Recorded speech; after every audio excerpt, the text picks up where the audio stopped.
En este entorno establecemos comunicación con José Antonio Crespo, analista político e historiador. José Antonio, un gusto, ¿cómo estás? Muy buenas noches. ¿Qué tal? Buenas noches. Dime una cosa y te lo pregunto directo, ¿es una investigación real este tema de Anaya? ¿Es una investigación real contra la corrupción? ¿Es parte del show Lozoya o verdaderamente es una persecución política? No lo sabemos porque no sabemos las pruebas con las que cuentan la Fiscalía.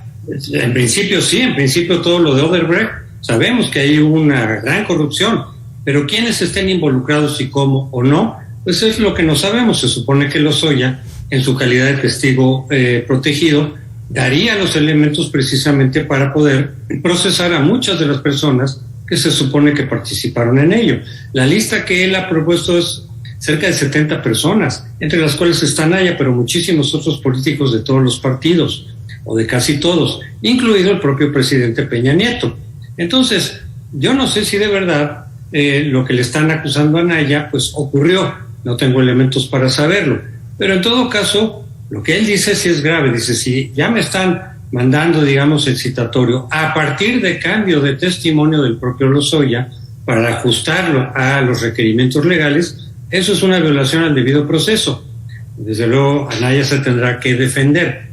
Conste, dicen, él tiene que presentar las pruebas. No, en principio el que acusa es el que presenta las pruebas. El acusado se defiende, pero aquí como que tenemos las cosas un poco al revés. Es el acusado el que se tiene que defender, no el acusador el que tiene que presentar las pruebas. Pero en fin, yo no sé si lo es o no, pero si sí lo es, y si sí lo son los otros 70 de esa lista que tiene Lozoya que presenta, pues tendrían que procesar a todos, incluido al presidente Peña Nieto. Sin embargo, sabemos o podemos intuir que hubo un pacto de impunidad entre Peña Nieto y López Obrador. ¿Por qué lo intuimos? Porque López Obrador lo ofreció desde 2016 públicamente, varias veces, en la medida en que el candidato de Peña Nieto no se levantó, se quedó en tercer lugar, y él probablemente vinculado con Odebrecht, con estafa maestra, espionaje telefónico, en fin, una gran cantidad de cosas que lo podrían hacer vulnerable, pues aceptó seguramente este pacto de impunidad que le puso López Obrador, le puso el tapete rojo en la transición del poder, en la elección, y hasta ahorita no hemos sabido nada de Peña Nieto. El propio López Obrador, en la consulta que convocó hace unos días en agosto para ver si la gente quería que se procese y que se castigue a los corruptos del pasado inmediato, López Obrador dijo que no, que él votaría que no, que él prefiere que dejemos eso ya por la paz y nos vayamos a otras cosas. Sin embargo, a ciertos adversarios políticos sí van contra ellos. Entonces, si son corruptos, que se procesen. Si es culpable Anaya o quien sea, que se procese.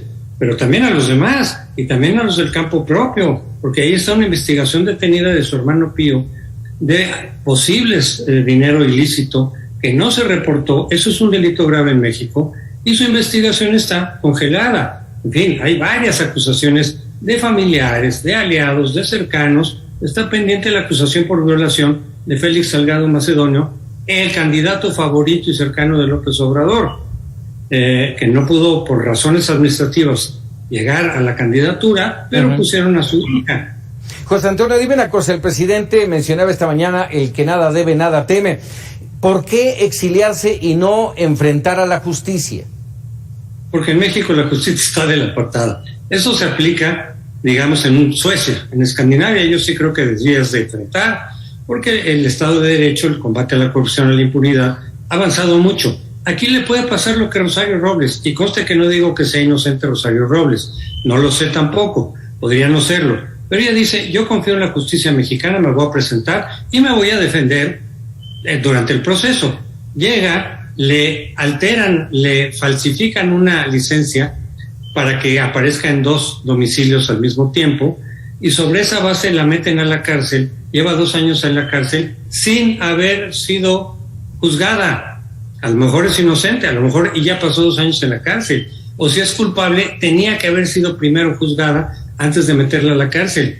Pues claro que uno dice, ay, me voy a presentar porque el que nada debe, nada teme. Yo digo que en los países estos muy subdesarrollados, el que nada debe, puede temer muchas cosas, porque las cosas no se hacen bien legalmente. Oye, José Antonio, entonces estamos hablando de que el tema de la corrupción y la impunidad siguen siendo cánceres lacerantes en nuestro país.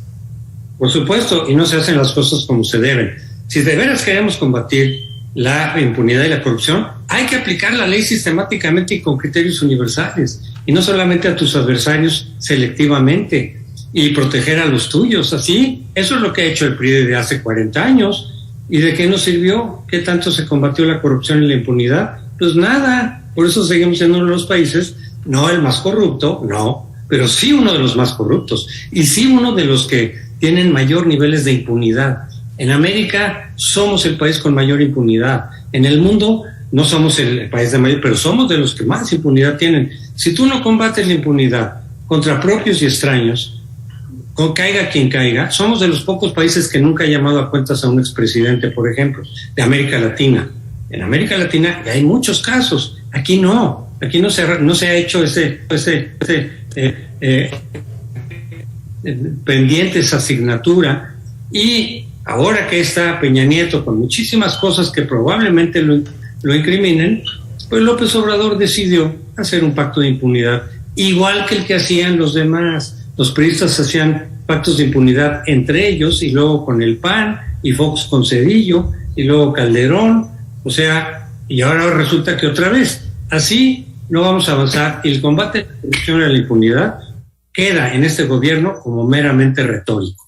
Diario se habla de eso, diario presume López Obrador, pero a la hora de la hora, pues quedará en uno o dos, a lo mejor Anaya, si es culpable, pues entonces que lo procesen. Pero también ya tenemos el antecedente de que Anaya ya fue acusado por la PGR durante la elección presidencial, y lo golpearon en las encuestas, bajó en las encuestas. Una vez terminado el proceso, la Procuraduría le dijo, no tengo nada. O sea, fue persecución política. No sé si ahora vaya a ocurrir lo mismo, pero ya ocurrió. Anaya ya fue víctima de persecución claramente política. Entonces, por eso surgen dudas aquí de qué estamos. ¿A un combate serio de la corrupción? Pues entonces que se haga parejo, o una persecución política electoral, con tintes electorales. Yo no lo puedo responder. Lo que sí sé es que ese esquema que se ha aplicado a este gobierno es igual al de los del priismo de hace 40 años, que no sirve para nada. Déjame, se me viene el tiempo encima, José Antonio, pero quisiera preguntarte un tema fuera del tema Anaya. Esta denuncia presentada por la coalición Va por México ante la Organización de Estados Americanos, en donde denuncia la presencia de grupos delictivos en la jornada del pasado 6 de junio. ¿Cómo lo ves? Se vale, porque efectivamente hay muchos indicios de que intervino el narcotráfico en muchas de las zonas donde Morena ganó, además. Quizá tendrían que agotar primero las instancias internas. Ya un gobernador quiso hablar de eso con papeles y documentos con López Obrador y no lo recibió, pero creo que primero tendrían que recorrer, no sé si lo han hecho o si han encontrado las puertas cerradas, las instancias internas, y entonces sí se vale que se vayan a las internacionales, pero en principio se vale, para eso están esas instituciones internacionales, para ayudar a veces a los países a resolver sus problemas cuando no los pueden resolver internamente. José Antonio Crespo, te agradezco como siempre que nos regales unos minutos aquí en Mega Noticias. Con mucho gusto. Muchas gracias. Ahí tiene usted, José Antonio Crespo, su punto de vista, analista político e historiador.